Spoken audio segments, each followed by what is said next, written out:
10, 9, 8, 7, 6, 5, 4, 3, 2, 1, 0.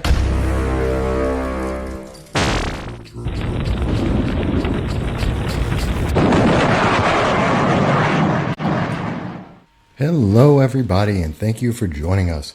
That is right. This is No Soundbites Allowed, your favorite program on a podcast, and we are on the Exceptional Conservative Network. And why does it sound like I have an echo? Is that coming across on your side? A little bit, yeah. Yeah, I don't know why it's coming across like that. Sorry about that, folks. We will try and endeavor to fix that. And of course, I am here with the ever popular, ever happy John the Intern. He's here with us with his Make America Great Again hat, and we're always happy to have him here. Say something. Can do. Thanks for having me again. Always, always. We're always happy to have John the Intern with us. And he's doing a great job, and we're going to be... Why is that coming off so high? Is it because my thing's all the way up? Shouldn't be. Oh, I know why. Oh, I had my own volume up blasting. I must have bumped into it and I was up way too high. Sorry about that, folks.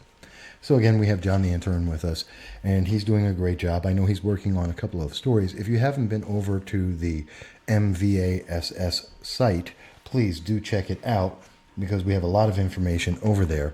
And I'm playing with the sound here. I apologize. But he's got a couple of articles that have come out, been really well received so far. I know he's working on something coming up. Give us a little tease about that. It currently is about Alexandria Ocasio-Cortez and her potential Senate run. AOC running for the Senate? There's a bit of a rumor about that, so I've heard something about that. Anything else about the story that we can be looking forward to? Just kind of going over her policies and how it's affecting her constituents directly. Well, that sounds interesting. And we're going to be looking forward to seeing that. That's, again, going to be at the MVASS, the Voss Political site itself, where you can see 2,300 articles that we've done so far over the last 12 years. Please do check it out if you get a chance. And we'll be referring back to that page in just a few minutes. But we also wanted to mention that we're going to be having a great show today, because on the show today will be a guest of ours, and that will be, and if I can figure out where I put it so I can show you guys, there it is. Our Binghamton Councilwoman Dani Cronce will be in the studio with us. She's a libertarian. She had been a Democrat, but she is now a libertarian, and she's going to be speaking with us not just about the change in parties, but also what she's looking to do in her time at City Council and some challenges that are there, as well as what the future may hold. So we look forward to having that conversation. That'll be starting at about 1:30. So we'll get into that in just a little bit. I also want to talk and just to give you another little tease, we are going to be working on a story. In reference to Dan Livingston, another member of the Binghamton City Council. And this is an issue I think that deserves a lot more attention. Recently, he was in the news. We were talking about this, about his violation of Homeland Security regulations, his endangering of the public, not just in Binghamton, the Broome County region, but we're talking about an action that has impact to cities in Pennsylvania, going down to Delaware, that there are people all along this river that may have an impact. He may have endangered their lives. And therefore, what are the consequences when politicians inadvertently endanger people's lives when they're just running around trying to get more votes, essentially? So we'll talk a little bit about that coming up soon as we develop that story. But the big focus for today is probably going to be more so, well, very briefly, I want to get into a little bit about an article that we wrote, again, over at the MVASS site, the Voss Political Commentary site. You can check it out yourself. This is about the Quinnipiac poll that came out yesterday, putting Donald Trump, and a lot of people may have heard about this. Donald Trump it was stated by most of the media that he was going to lose, that he's being beaten in a landslide, and you heard this all over and over again, that all the Democrats or all the top Democrats or all the qualified Democrats are beating Donald Trump. And a lot of people have been talking about that, and it just annoyed me because this is one of the problems we hear a lot in the media, and it's the way these headlines go off. And we saw a lot of companies do this. I believe MSNBC and several others came out with these headlines that are giving this impression that somehow Donald Trump has already been beaten, that already 17 months before the 2020 election, the race is over, and any one of the 24 Democrats that are in the race could possibly win. And so we actually took a look at the Quinnipiac poll, and we actually went through the numbers. And one of the things that we have to notice is you're being lied to, because it's not all 24 candidates. It's the top 6 candidates, okay? And we know that because Quinnipiac didn't even bother to ask in their poll about anyone except for 6 candidates. That's it. And they aren't all the top ones either. But when they did ask this, and they did their breakdown, they were asking only Democrats. So again, you don't have the Republicans involved in this, which the 2020 election will have independents and Republicans in it. So among Democrats asked, and only 1,200 of them, among 503, out of 1,200 votes, 500 were Democrats, and those 500 Democrats got to vote on who they thought was the best choice. And we go through all the numbers there. But something that's really interesting about this is, yes, you saw that the Democrats were picking Democratic candidates above Donald Trump. But the world isn't over. Donald Trump, for his part, he is currently, and here's something that you don't hear a lot in the news, his approval rating, as of yesterday, was 43%. He's 5 points higher than Speaker Nancy Pelosi. He is 15 points higher than Senate Minority Leader Chuck Schumer.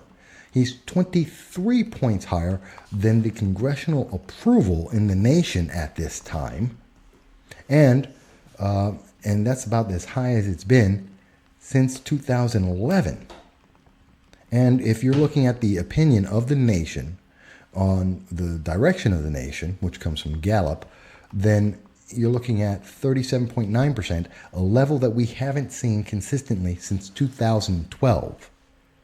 So when you're looking at the country is in a better place, the economy is in a better place, when you're looking at the approval of the nation, of the job that Democrats are doing, and we're looking at their Speaker of the House, we're looking at the Minority Leader of the Senate, they're not doing as well as President Trump.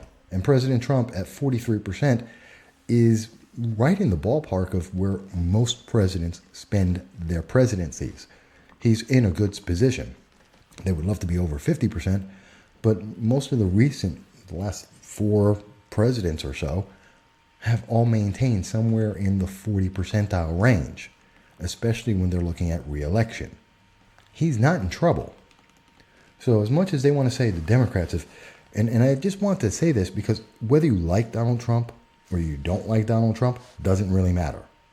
Okay? We're looking at the national poll. We're seeing the national results.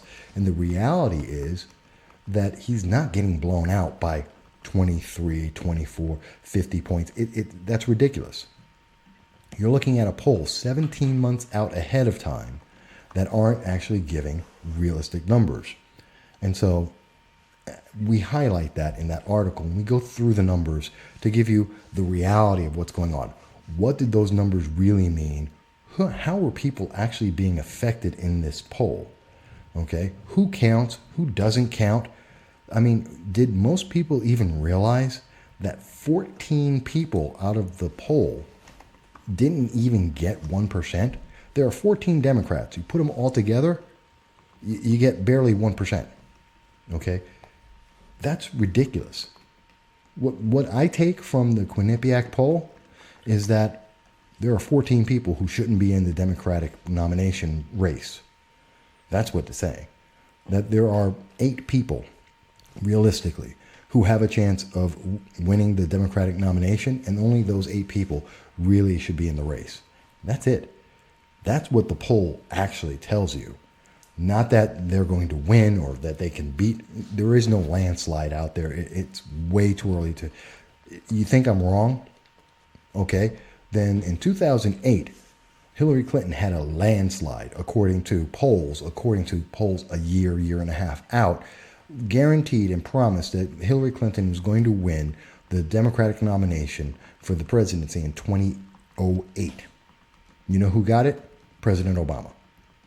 In 2016, polls a year and a half out, even days beforehand, promised that Hillary Clinton would not only get the Democratic nomination, which is misleading because the Democratic National Committee rigged the primaries, so it was automatically unfair, and that's a fact. That isn't an opinion, that's a fact.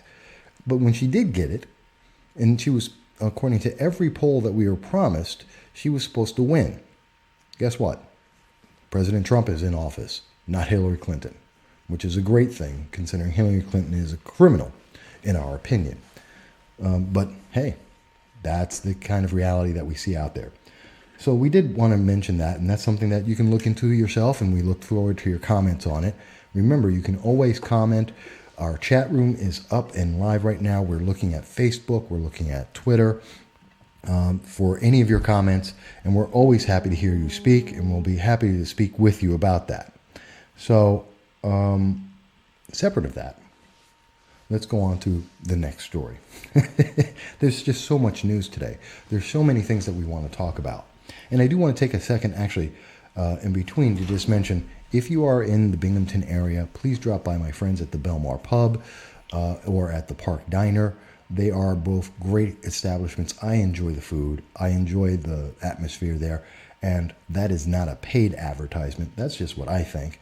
By the way, what do you think, Intern John? I think they're both good. I really like the food at the Park Diner, and I plan on going this week, actually, so... there you go. Not only does he like, he's going back again. So if you agree with the taste of John the Intern, definitely drop on by. And that may be because you're in college, maybe because you're a millennial, or in general... Technically Gen Z. Whatever. Gen Z. I don't even know what that is anymore. You're young, okay? Yes. If you're young, and you'll probably agree with our intern John. But definitely do check it out, and they are friends of ours. But there's just big news that's going on right now, and this is something I really want to get into. There is a bill. It's called the Green Light Bill, okay? And I was just having a conversation just a minute ago about this because it aggravates me. Everyone gets told these wonderful stories. The Green Light Bill. Did you hear about that? The Green Light Bill. There is no such thing as a Green Light Bill. There is a bill that is in front of the Senate right now in New York State that just got approved. Okay. And this is the A3675. So if you want to look it up, because no one in the media wants to tell you about it, the bill is A3675. It's in the Senate. It's going to the New York State Senate under S1747. You can look it up. You'll be able to find the bill. This is a big deal. This is the Illegals Driver License Bill. That's what it is. Okay? And they call it green light, so it gives it a nice, happy little package to it. But it's not happy, and it's not a little thing. What this bill, now there's been a couple of things going on with this for quite some time now. One of the first things that you got to understand is that this bill passed the New York State Assembly as of yesterday, according to John Salka, one of the Assembly members. He mentioned, background noise there. He mentioned that this passed 86 to 50. 86 to 50. Now, New York there's over 100 Democrats in the New York State Assembly, which means they control. And they can pass anything they want. This is a Democrat bill. Every single Republican voted against this. And you can see the vote count here. So again, I want to show you what the other media is not showing you. Here are the people who voted for it. In particular, we are trying to get a comment from both Clifford Crouch, who voted against the bill, and also Donna Lopardo, who has been on the show. Both of them have been on the show before. We've spoken with them. Donna Lopardo, we want to have a comment from her. Donna Lopardo helped to get this on the floor by passing it through the committee, and she voted for it. The final actual vote is 87 to 61, which means there are many Democrats who voted against this. Donna Lopardo was not one of them. Now, why is that a big deal?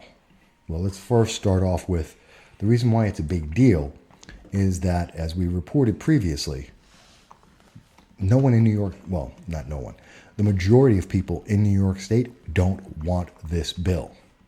The estimates are as high as 60 some odd %, but in polls done by Siena, and you can check this out, this is the most recent poll that came out from Siena College, which was released on Monday, July 11th, and, June 10th, Sunday, June 10th, and it shows that in April of this year, 55% of those polled in New York oppose or are against the idea of being able to have driver's licenses for illegal aliens.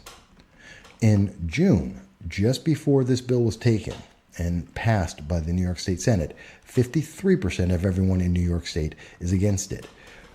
2% of the Democrats, who are the only people who support this, jumped vote and said, no, they don't agree with this. You saw 82% of Republicans, 55% of independents oppose this idea. The majority of New York, according to the Siena poll, a majority of New Yorkers continues to oppose allowing undocumented immigrants, that means illegal aliens, the document they're missing is any right to be in the nation, to get New York State driver's licenses. Licenses for illegal aliens is supported by Democrats as well as Black, Latino, and young voters. However, it's overwhelmingly opposed by Republicans, upstate and downstate, suburban voters, white voters, 55 years and older. There's a lot more diversity in that. But essentially, the point is, and we see that this is not the only case where we saw that. Oops, where is it? I have it here somewhere. So there's a lot, and I just want to there's a lot of research we've done on this. And I want to get you the results. Oh, there it is. And this isn't the only poll that actually shows that. Fred Akshar, State Senator Fred Akshar, back on May 10th of 2019, he did a survey on driver's licenses for undocumented, in other words, illegal aliens. And in that poll, he has the results. You can go to his site and you'll be able to see this. He was asking the constituents of the 52nd District, which is here in central New York. And he got 2,400 responses, 2,403 to be exact. 73 of them were from outside of the 52nd District. And in his poll, where he asked, should illegal aliens get a driver's license? Well, the answer is 13% said yes. Mind you, the 52nd District is very liberal, and I'll prove that in a second. But 13% said yes, 84%, this is Democrats, liberals, independents, this was a poll open to the public. 84% said no. And for those who are outside the 52nd District, 89% said no. And mind you, most people have an opinion because only 3% of the people who were asked this didn't have an answer. And how liberal is the 52nd District? Well, when you asked, he also asked in that same time, he asked, should there be the Gold Star families, should they get funding from the government? Just like illegal aliens get free college, shouldn't the children of Gold Star families, shouldn't they get free education? 97% said yes to that. Gives you an idea of where people are. So they're not against helping out families. They're not against helping anyone out. Now, there's a quote directly from Senator Fred Akshar. I'm going to say that in a moment. But I just want you to understand, this is where the people are at, not the politicians. Where are the people at?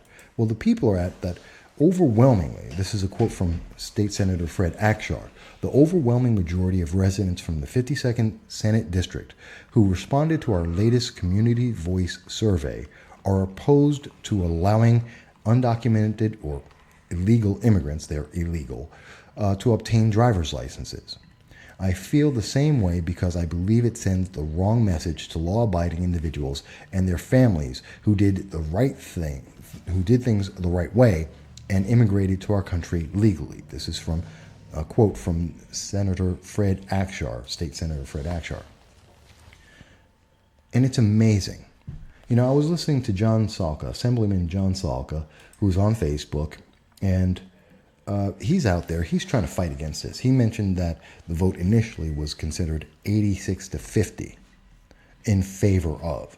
We see that the final vote was actually 87 to 61. But the problem is we are breaking our law.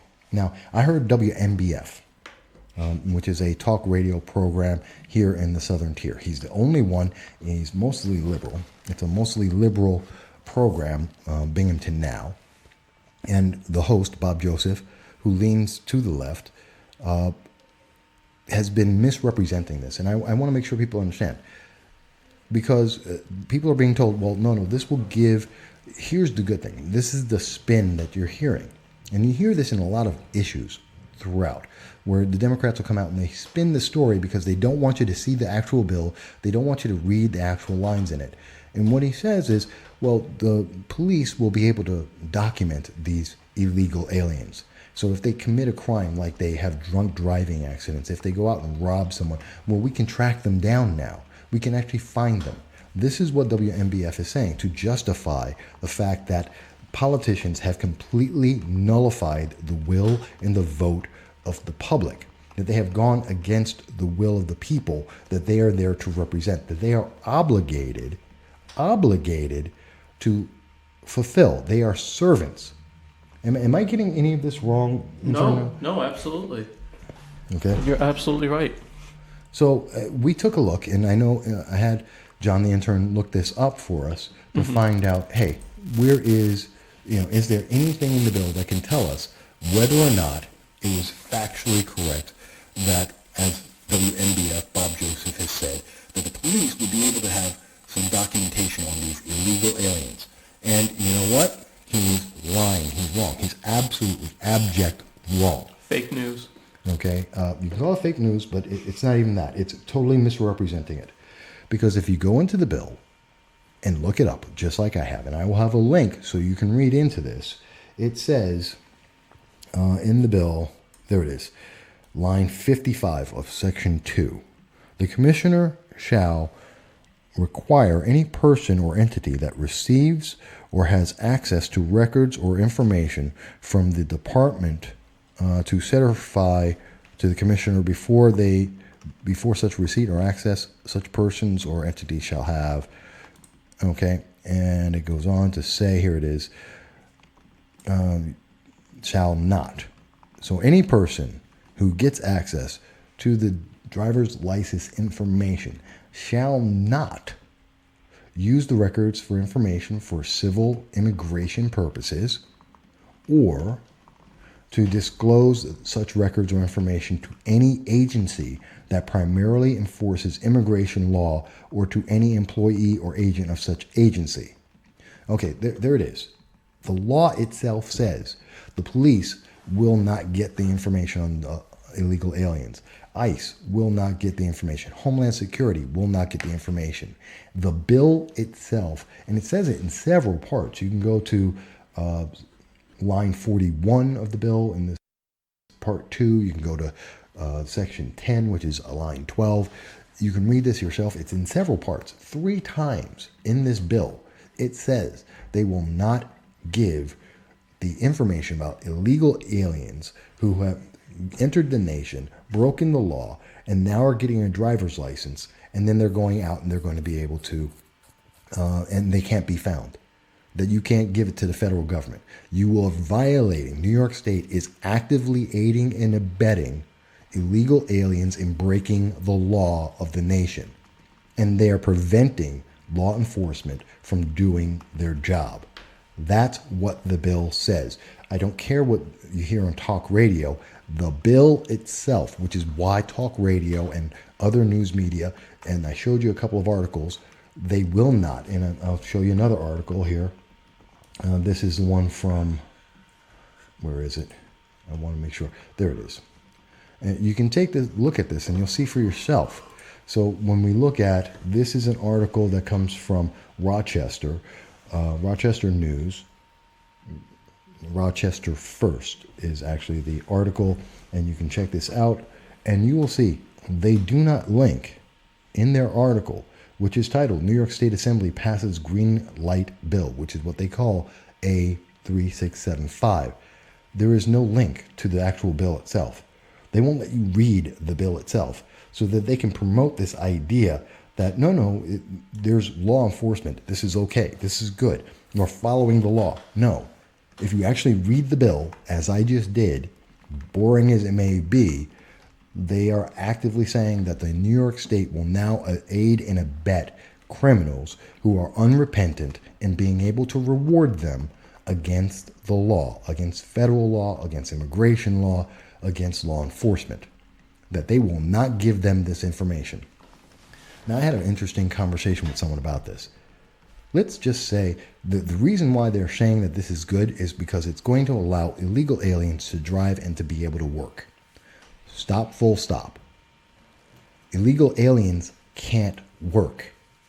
They are illegal. They cannot get a job. So how are they driving to and from a job unless a business is breaking the law?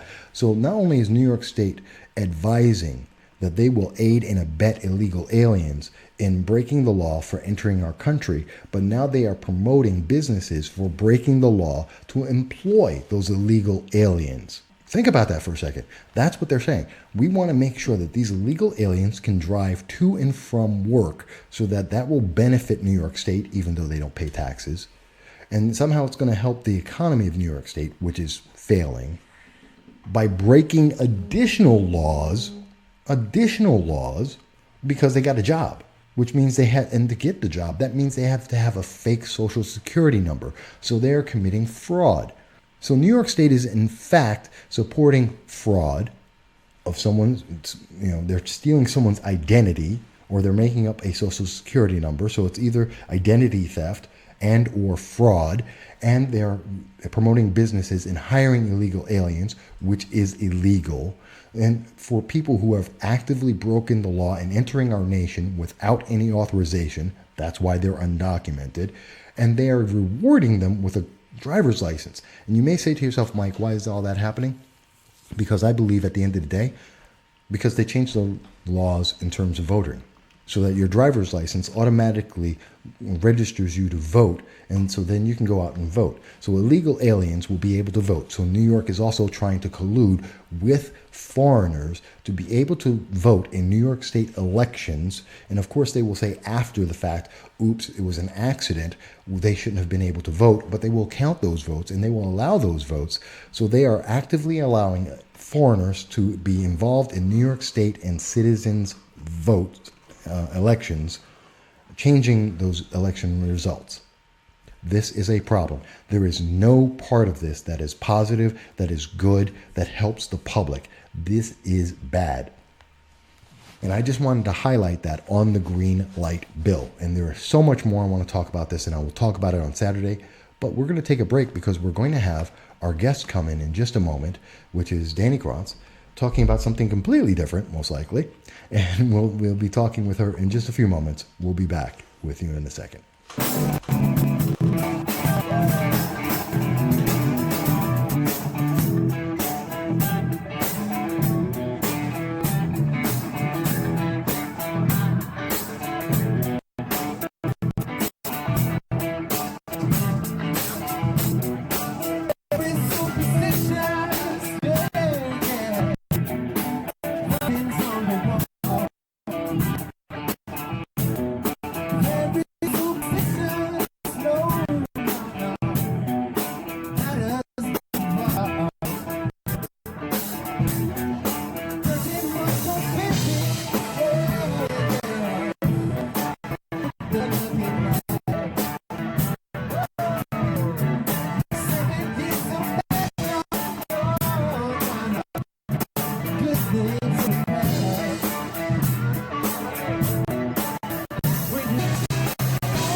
All right, folks, hello, we're back again. We don't want to take away from your time to be able to speak with our guest. We've got them in the studio now, and so we want to come back from the commercial break and just get right to it. And in with us at this moment is our guest, and that is Councilwoman Dani Cronce, and we're happy to have her here with us. And you're live, and the mic's on now. Hello. Hello. And so you are a councilwoman for the 3rd District of Binghamton, New York. Mm-hmm. You got elected, what was it, 3.5 years ago? Yeah. Okay. And so for our audience, tell us a little bit about you. Well, I got into politics by being involved with the disability support group that I started. My son has autism. So quite literally, I mean, I was not in politics to better myself, but to better others. And I still bring that into politics of what can I do to help people have a better life. Well, that's a perfect reason for being involved in politics. And for people who don't know, we've had you on the program before. We've spoken to you a few times talking about a lot of issues in the community. You're involved in a bunch of nonprofits working on different, sorry, lost the word for a second. A lot of different nonprofits. I know there's the Adopt a Park, which, to fair full disclosure, I am also a board member of, which for a couple of years brought movies into parks throughout the county for free to allow families to be able to enjoy Disney movies and with their kids, and it cost them nothing. Is that right? That was one of the projects. And so this is something that you've been working on a few of these things together, right? Yeah. Adopt a Park started with getting volunteers in the park. We then later turned it into movies in the parks, which provided free movies on Friday nights for families. I think that's a really good way to give back to the community. All of this was sponsored to make it completely free.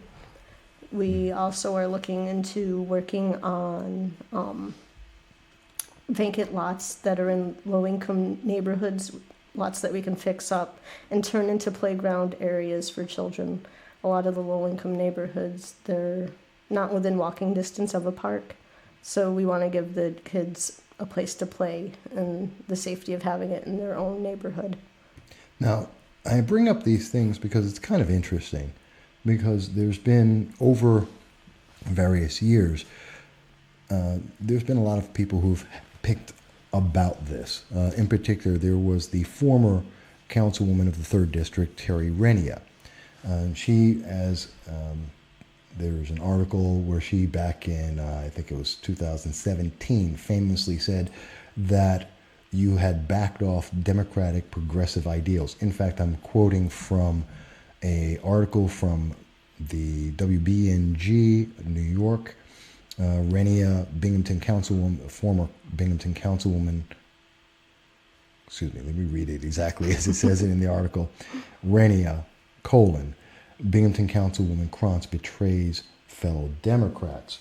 This is from June 7th of 2017. And in that article, Renia says that you had backed off progressive ideals. And that's a very common claim that's been put against you, that you're not progressive, that you're not living up to progressive ideals. How has that affected you? Is that an accurate statement? Well, in the fact that I don't sell out my own morals and standards for any party, then I guess that's okay. I'm not here to win friends. I'm here to take care of my community. That's what I've been elected to do. And I'm doing it the best way I can. Okay. And so I want to understand, because when you're talking about like movies in the parks, you've stood up for several bills to help low-income housing. You were critical, and you recently, and there's been pictures on Facebook where you were critical in getting the 47 North Street redeveloped to help in getting Crandall Street, which was a major development of modified low-income housing for families, single mothers, and low-income families to be able to have quality housing. These are projects in your district that didn't happen under Terry Renia, that didn't happen under others, that you've helped to put in. Yes, they wouldn't have been pushed because they live in mansions. I'm in the North of Maine area. I live in the North of Maine area. I am a single mother of a disabled child. I am low income. I know what the struggle is like because I live it. That's why it's important to make sure people have housing. It's a very big issue for me. I raised my kids in substandard housing. I don't want anyone to ever have to go through that. See, and now most people would think, well, that means that while it may not be progressive, these are positive things for your community, that you're working hard for the community. Yeah. Wouldn't anyone be happy about that, you would think? No, progressives do not want people rising above. They want to keep people pigeonholed. They want to keep people down. They want to keep people chronically dependent on them. I don't want that. I'm trying to change lives and better people because I want people to get off the system. We have a flooded system right now for social services. We need to get people off. It's going to take time. We need to slowly get them off and then find alternate ways to help people. Okay. So let me ask you this. And I bring up the past because to put it in context, we want to make sure that there's a good context for people when they're looking at it. These are the things you have done. These are unarguably things that benefit your constituents. The district is a lower income district. So these are demonstrably correct. These are facts. They're indisputable. And yet you're getting accused of not being a progressive while you were with the Democratic Party. So that led you, or somehow that led to the announcement yesterday that you've joined the Libertarian Party. Walk us through that. How did that happen? I just don't want to be in a party like the Democratic Party where if you disagree with them, they ostracize you, they make you a monster. You have no choice but to fall in line. Otherwise, you can't be part of the Democratic Party. That's not individualism, and that's not anything to do with being an American citizen. I thought we all had freedom of choice. Democrats are taking away our freedom of choice. So the Libertarians, I looked into the Libertarian Party. It is all about choice. It's all about our liberties, and I feel like that's where I want to be fighting for, is for our right to have our own choice, to not have the government controlling us, and to be able to find our own happiness and our own joy, and to pursue what we want to in our own hopes and dreams. Okay. So I wanted to ask this, and I know you had spoken on another program, which I criticized earlier in my program today, for different reasons. But let me address, so far, since you've made your announcement, you've come out publicly, has there been any feedback from the public? And how has that feedback been? Yes, I've had a lot of positive feedback. I've had a lot of people welcoming me to the Libertarian Party. I have a lot of people who are excited to start some new things and get Broome County up and going. I've had a few, like 3 people who've given me a hard time, but I'm not anything I haven't had. I have a whole incredible long list of Democrats that harass me and hate groups that harass me, so I think it's okay. I'm not going to have any hard time sleeping tonight if I'm not making everyone happy.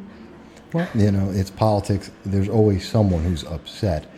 Although having progressives upset with you is entirely different, I think, that's than like libertarians. death threats. I've had, a lot of issues with the Democratic Party, with the liberals.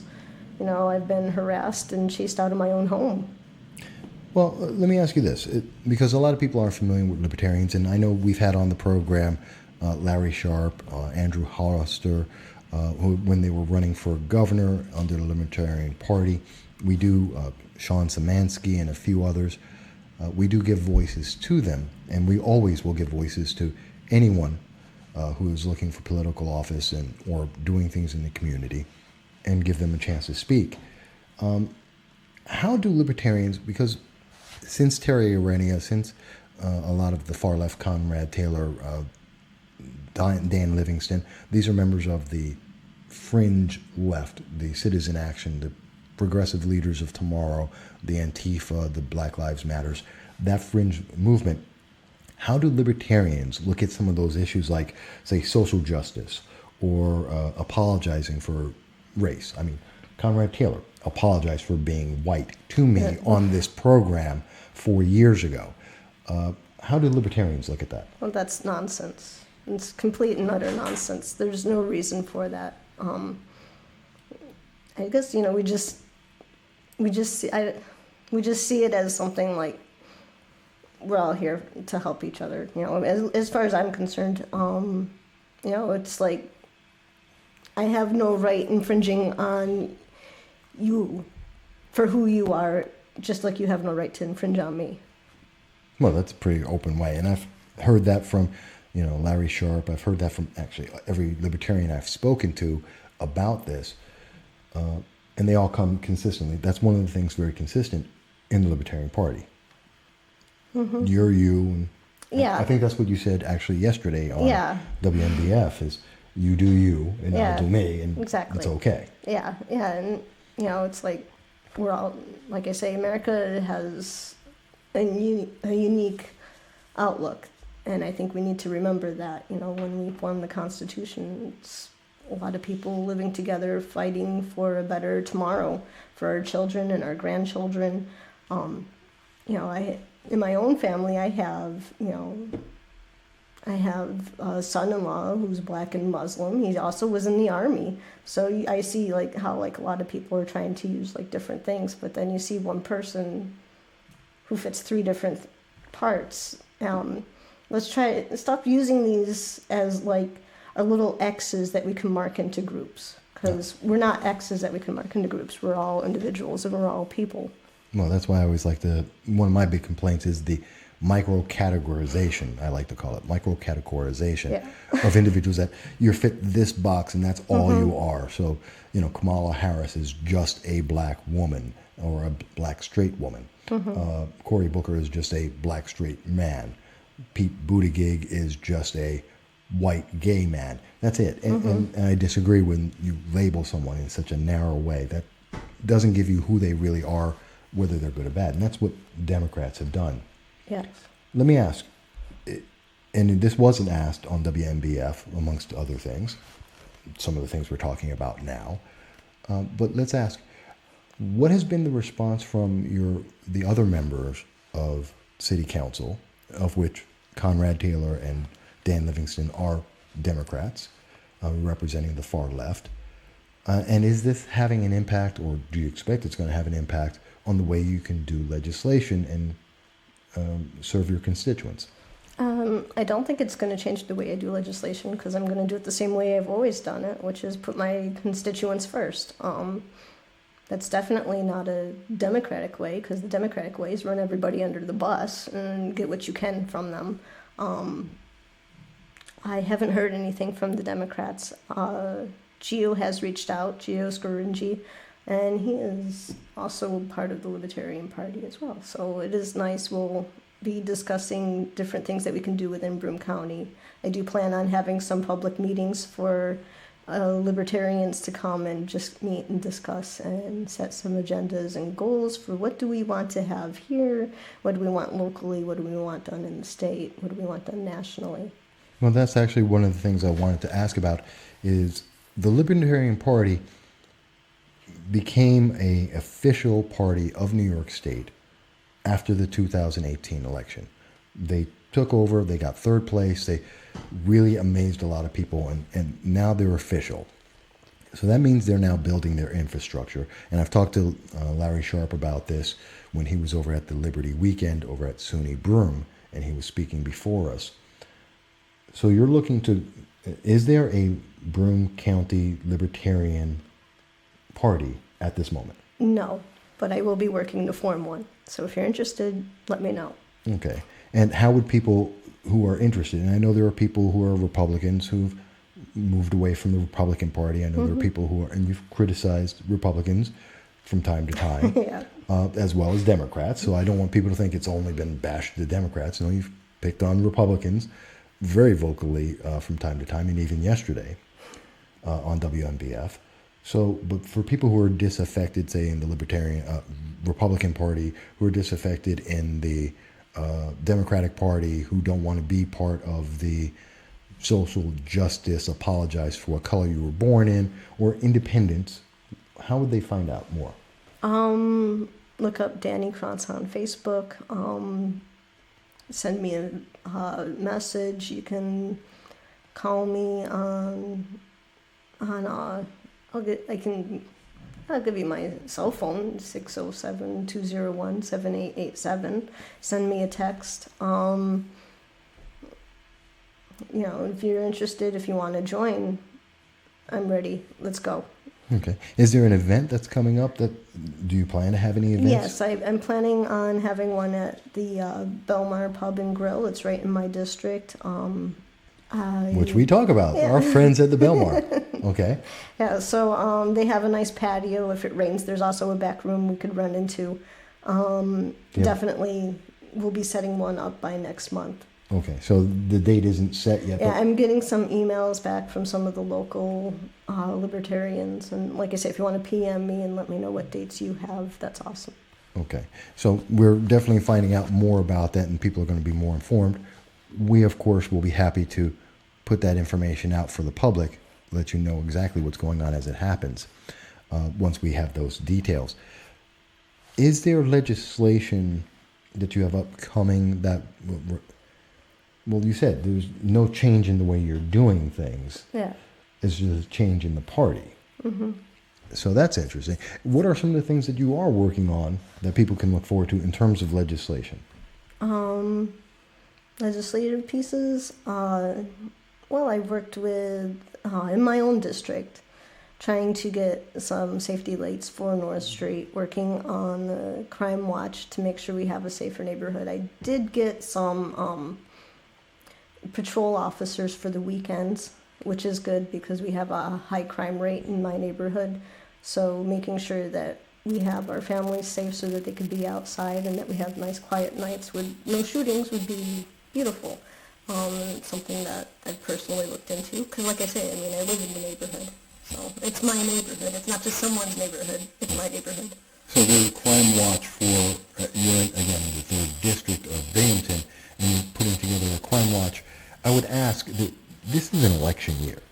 Mm-hmm. You're not up for election. No. Okay. And the reason for that, you said publicly, was you're working on your college degree and some of the nonprofits. Yes. You've said that before publicly, so I do want to make sure people know that.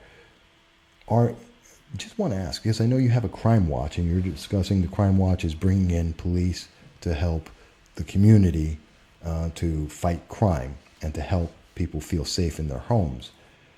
Have you gotten any support on that from the Democrats? No.